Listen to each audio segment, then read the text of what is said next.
Hi folks, Grego here, and we're headed down to Mexico. I just recently did a video on some Texas smoked sausage that I found here in California. And Texas is a wonderful place, so many beautiful people, and such friendly people, and wonderful, beautiful food. And let's go a little bit further south. So many foods in Texas are inspired from foods in Mexico, and one of them that should not be a standout is tamales. Now, I found these on a California store shelf here recently at our local co-op, which are called Fillos Walking Tamales. What? What in the world is a walking tamale? I never heard of anything like this. Uh, the three ones that you see here, I do have. I'm going to taste test them right now. They are called corn bars. They come with salsa verde, which is green, typically pairs with chicken, such as with enchiladas, and then roja, or red, bean salsa. And then, of course, I'm going to finish it with the habanero, bean salsa habanero.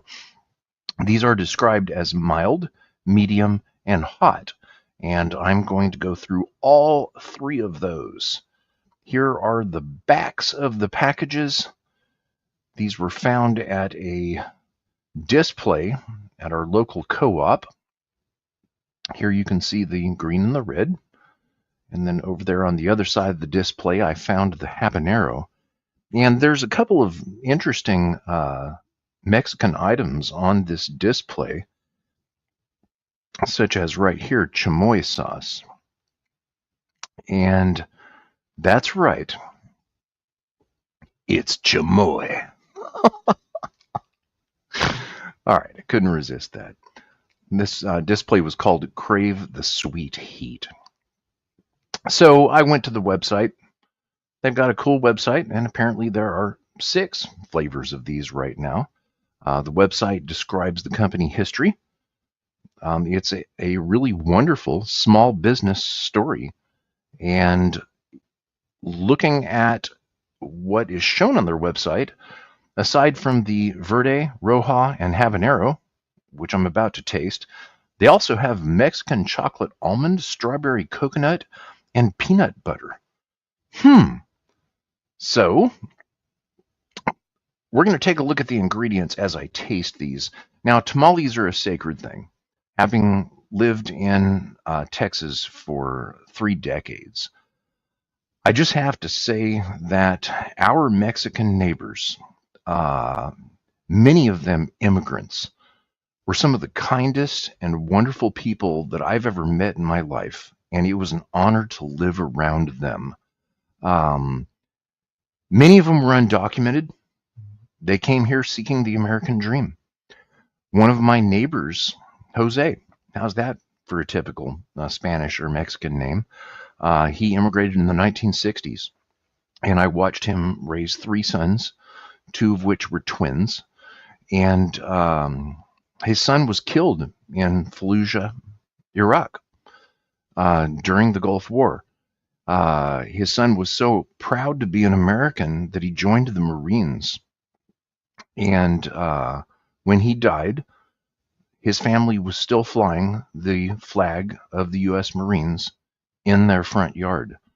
Now, for people that have anti-immigrant sentiments, I wouldn't want to be friends with you. Just saying. Okay, so let's get on with the food and no political statements. I try to limit those here, but I thought it was quite suitable. The very first experience I ever had with tamales was when this family brought some by for Christmas. And I was amazed because I had never tasted them before, and I've since made them myself. It's very time consuming. Chef Rick Bayless of Frontera Grill in Chicago, who also does a PBS series spanning decades called Mexico One Plate at a Time. My wife and I had the opportunity of meeting him in Chicago at his restaurant, and the first time I tried to make tamales and was actually successful, just a few years back was by following his green chili tamale recipe, which is right here on YouTube. And I will link to that below. So let's go ahead and try these. I've got all three of them right here.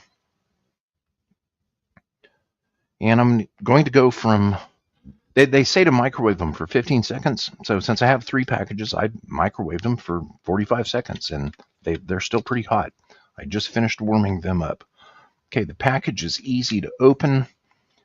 Where's it from? Made in Mexico. That's right. And then distributed by some company in Geneva, Illinois. Okay, so many food packages just say distributed by, and they don't say where they're from. How hard is that to do that? These packages say not only where they're distributed from in Illinois, but they also say where they're made. So let's see what's in the package here. Okay, this is actually one large tamale right here. And let's take a look at the ingredients. Now, there are some variations of these ingredients that really got my attention. The one I'm about to taste right now, which is Verde, it has the proper main ingredient, tomatillo. Now, and then, of course, corn flour. Tomatillo looks like a tomato, and it is a fruit, but it's not related to a tomato. So they're easily confused. In grocery stores in America, they're hard to find unless you actually go to a Mexican grocery store. And they're more expensive than tomatoes if you ever see them in an American grocery store that is not specialized in Mexican food, but some of the time they're cheaper in Mexican grocery stores. And they are the actual proper main ingredient of green sauce. Not just in tamales, but with enchiladas. So we've got good texture here. This is what this tamale looks like, and let's go ahead and see what it tastes like.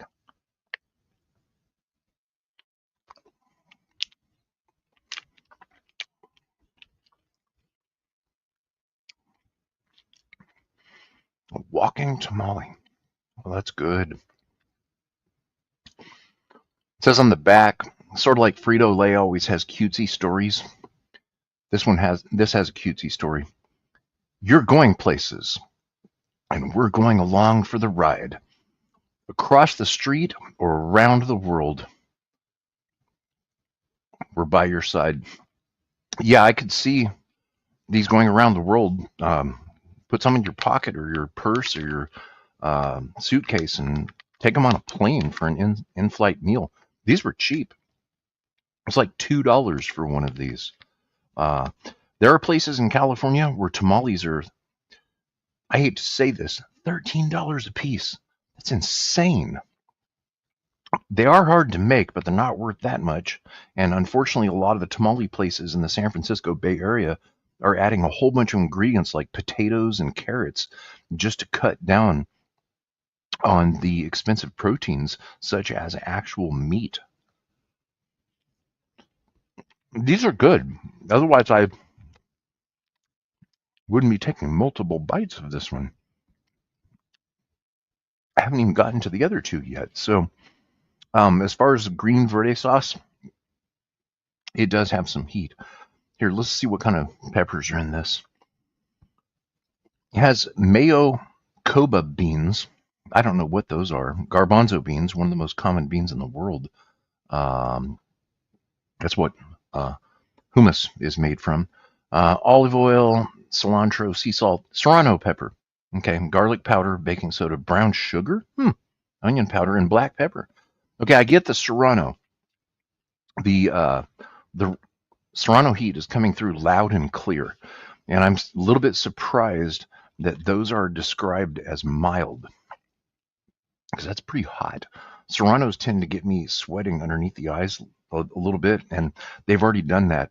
Now, this one here with the ingredients, I find this a tad concerning because the main ingredient of this one, the Red Roja, is water. Okay, if the verde main ingredient is tomatillo, which is the same with the habanero, which I'm going to try after this roja, why does this one have water as the main ingredient? And then after that, pinto beans, tomato, olive oil, garbanzo beans, sea salt, tomato paste. Okay, now guajillo pepper, black pepper, chili de árbol, baking soda, onion powder, and pasilla pepper. Okay, the pasilla, the guajillo, and the arbol. That's the trilogy of tamales right there. So maybe the reason that this has the main ingredient of water is that it's focused uh, mainly on the peppers, but in a smaller amount. That's strange. Of three different types, where two of them have a main ingredient of an actual food, and then this one has the main ingredient of just water. Strange. Okay, so here's what it looks like. It's whoop, and I just dropped tamale on the computer. It's one big tamale. So this is red roja. Wow, I'm already sweating from that serrano from the verde.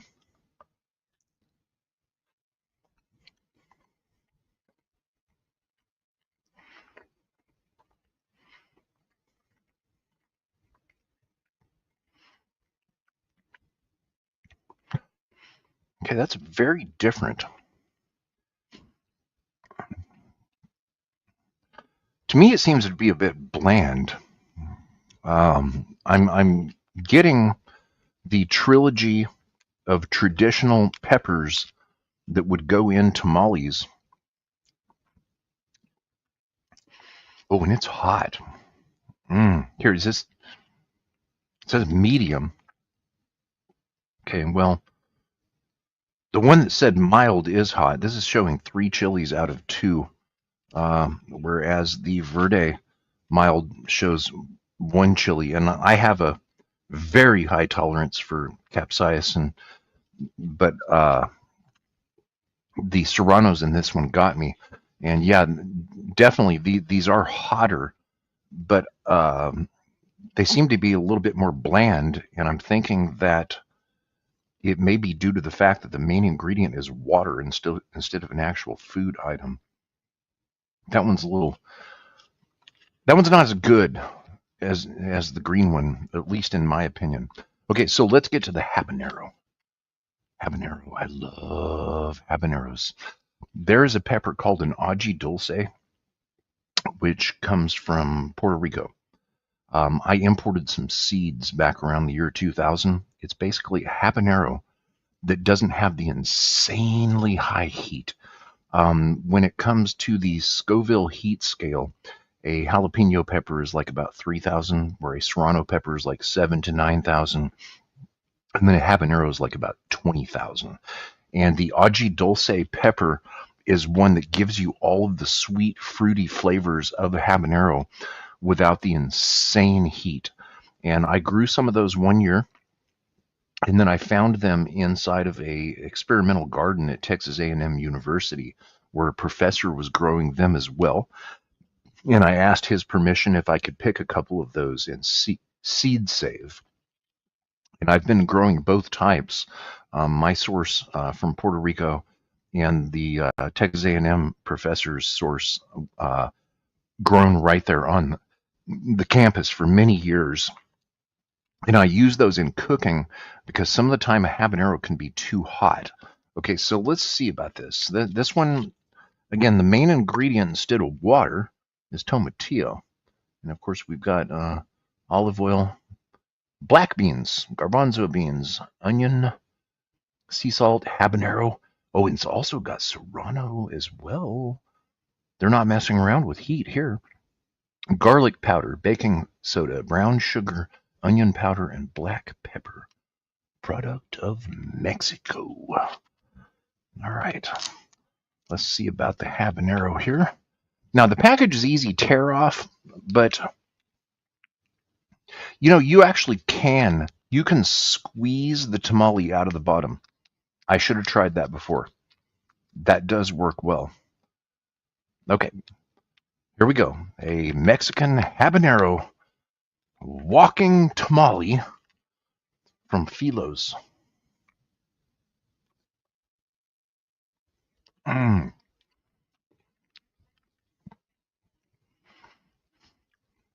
Oh, that floral, fruity habanero was there. So nice. Okay, I am about to. I need to drink something here. Let me rate these real quick. On the green tamales, I'll give those a 7 of 10. Easy. I've made tamales myself. Um, yeah, those rock. The red one, I would say 5 of 10. There's something lacking there. They're a little bit bland, and I think it's because they're using water as the main ingredient instead of actual food. These right here, habanero, boom, 10/10. These things rock. And as far as taking them anywhere in the world, yeah, pick these up. I think you can get them at Target. When I was Googling them, I think I saw them at Target. Okay, so for someone that doesn't like high fruit, man, I am sweating here. For somebody that does not like high fructose corn syrup like me, I hate it. I think it sucks. And I'm not a consumer of Coca-Cola or Pepsi because of that. I think that these companies should have the decency of offering a premium quality product to people that don't like high fructose corn syrup. I'm not making any medical statements about high fructose corn syrup or diabetes or anything like that because I'm not a doctor. I don't like how it's sticky. I don't want to drink syrup when I want something refreshing. So I have something refreshing right here, which is also called uh, Quirta, Quir- Quirticid, but you might be more familiar with the name Squirt. And yes, this is also made in Mexico. Uh, it is bottled, or it's a product of Mexico, hecho en Mexico, produced under the authority of Dr. Pepper 7 Up. Now, when you get Squirt in the U.S., yeah, it has high fructose corn syrup. So it kind of sucks to have to buy something from Mexico and pay a little bit more just to get good quality. But hey, at least it's available. So let's pop this open. We got a real glass bottle. We got a real cap. So no microplastics here. Well, unless they were in the water before they made it. But no, let's not go there. Let's skip the food paranoia today. And let me just take a swig of Squirt from Mexico. Mm, grapefruit, citrus. And that goes so good with these tamales. So I'm going to finish up this habanero tamale with this Squirt. This one's my favorite. If you're enjoying these food tastings, check the links below. The very first link is going to be to Tasty Cake. His channel is what inspired me to do food tastings. Tasty Cake, also known as Reverend Amagon, also started a new variety show for geeks, which is called Spill the Geek Tea. I am a host on that live every Sunday. Please come check us out. Get involved in the chat. You never know what we're going to be talking about, but I can guarantee you will learn something on every one of those shows because we all do. And I also want to give a shout out to DJ Glowing Ice from Industrial Industries World Radio, who has some of the most interesting historicals on sodas available right here on YouTube. That is an awesome channel. Industrial Industries World Radio, hosted by DJ Glowing Ice. In fact, he's going to be on Spill the Geek Tea live this Sunday showing his Star Wars collections. So come geek out with us. The link to his channel is below as well. So with the 3 links below, I think you might find something else that you'll enjoy. Thanks for watching, and until next time. Woo! I'm sweating from these chilies. Man, I'm literally pouring sweat here. I enjoyed this trip down to Mexico.